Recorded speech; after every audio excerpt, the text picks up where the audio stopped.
صلوا عليه وسلموا تسليما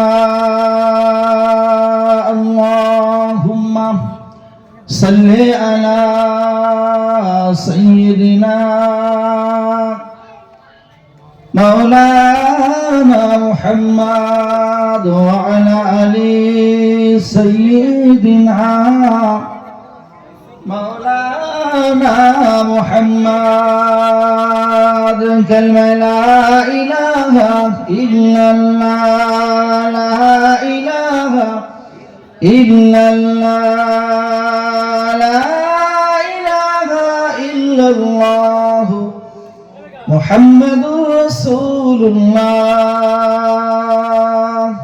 صلى الله عليه وسلم এক্ষুনি আমাদের সামনে আসবেন জনাব মাওলানা মোহাম্মদ আব্দুল কাইয়ুম সাহেব।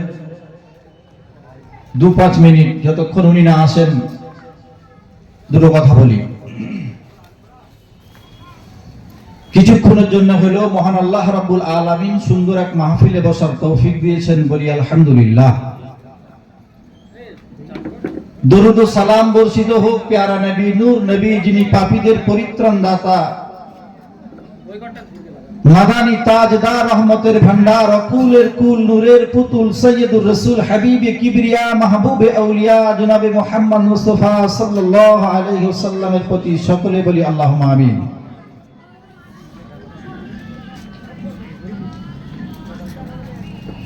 আল্লাহ রাব্বুল আলামিন তার কালামুল্লাহ শরীফের মধ্যে বললেন, মা আতাকুমুর রাসূলু ফাখুযুহু ওয়া মা নাহাকুম আনহু ফান্তাহু।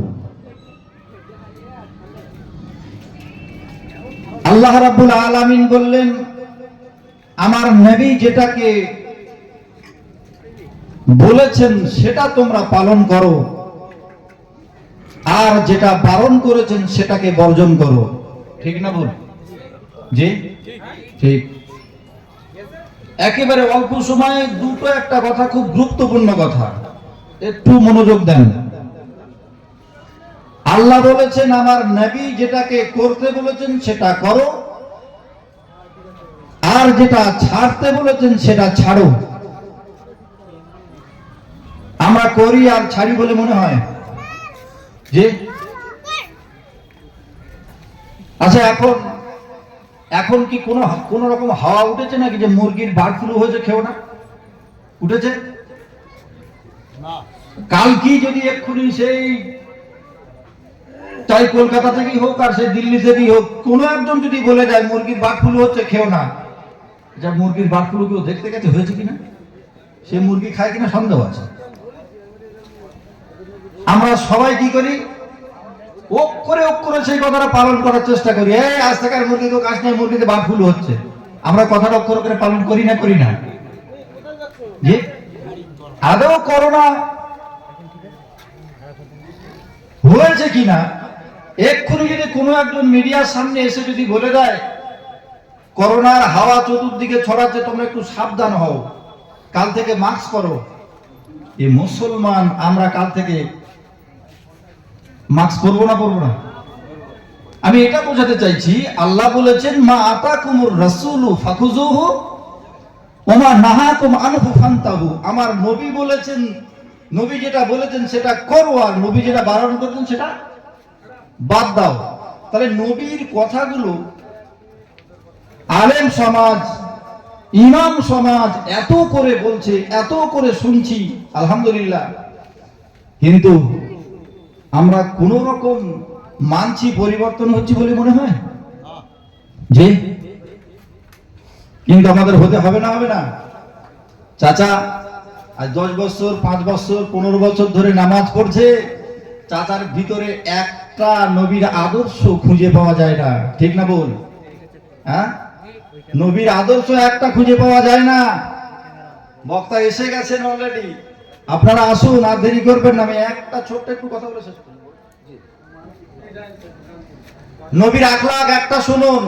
আমরা ইয়ং ছেলে, আমরা বয়স্ক মানুষ, মাইকের ধ্বনির আওয়াজ যতদূর পর্যন্ত যাচ্ছে প্রত্যেককেই কথাটা শোনার জন্য অনুরোধ করছি। আমরা রাসূলুল্লাহর কথা সব জানি, ওয়াজিনদের মুখ থেকে সব শুনেছি, মাশাআল্লাহ, কিন্তু আখলাক, রাসূলুল্লাহর আখলাক আমাদের ভিতরে আজও পর্যন্ত প্রতিষ্ঠিত করতে পারলাম না। হ্যাঁ, বিশ্বনবী সাল্লাল্লাহু আলাইহি ওয়াসাল্লাম সেই সময় কোন একটা সময় খুব দুর্ভিক্ষ মানুষ, আমরা শুনেছি ইতিপূর্বে বহু ওয়াজিনদের মুখ থেকে, একটা খেজুর খেয়ে সারা দিন, এমন দিন গেছে সাহাবা হুজুরদের একদিন দুদিন 3 দিন পর্যন্ত উনানে হাঁড়ি চড়েনি। শুনেননি? সব শুনেছি।